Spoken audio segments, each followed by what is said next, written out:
श्री हरि ग्रंथ भक्तमाल से श्री विष्णु जी के पृथु के अवतार की कथा। महाराजा अंक की पत्नी सुनीता थीं, जो कि साक्षात मृत्यु की कन्या थीं। अंक और सुनीता का वेन नामक पुत्र हुआ, परंतु वेन अपने नाना मृत्यु के स्वभाव का अनुसरण करने के कारण अत्यंत क्रूर कर्म करने वाला बना। फलस्वरूप उसकी दुष्टता से उद्विग्न होकर राजा अंक अपना नगर और राज्य छोड़कर चले गए। राजा के अभाव में राज्य में अराजकता फैल गई। इसीलिए ऋषियों ने कोई उपाय न देखकर क्रूर वेन को ही राजपद पर अभिषिक्त कर दिया।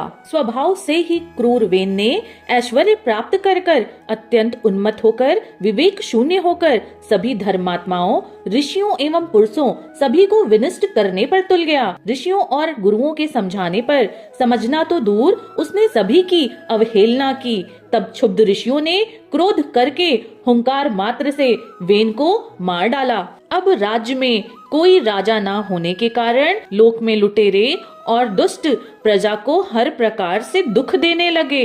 राज्य के हित का कोई उपाय ना देखकर ऋषियों ने वेन के शरीर का मंथन किया।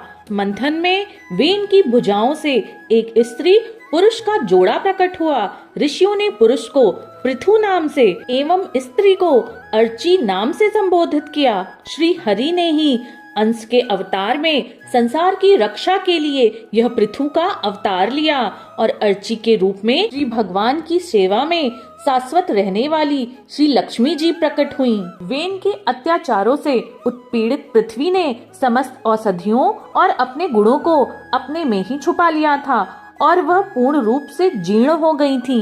यही कारण है कि जब पृथु जी का राज्य हुआ तो पृथ्वी रसा होकर भी रसाहीन ही बनी रही। तब गौ रूप पृथ्वी का दोहन करने के लिए महाराज पृथु ने गो रूप धारिणी पृथ्वी का दोहन किया, जिससे समस्त अन्न और औषधियाँ प्रकट हो गयी। इसके फलस्वरूप धर्मात्मा श्री पृथु जी ने 100 अश्वमेध यज्ञ करने का संकल्प किया। परम दयालु यज्ञ भोक्ता यज्ञेश्वर भगवान श्री विष्णु को बड़ा ही संतोष हुआ। वे देवराज इंद्र को साथ लेकर श्री पृथु जी के सामने प्रकट हो गए। भगवान ने पृथु जी के गुणों की सराहना करते हुए उनसे वर मांगने को कहा।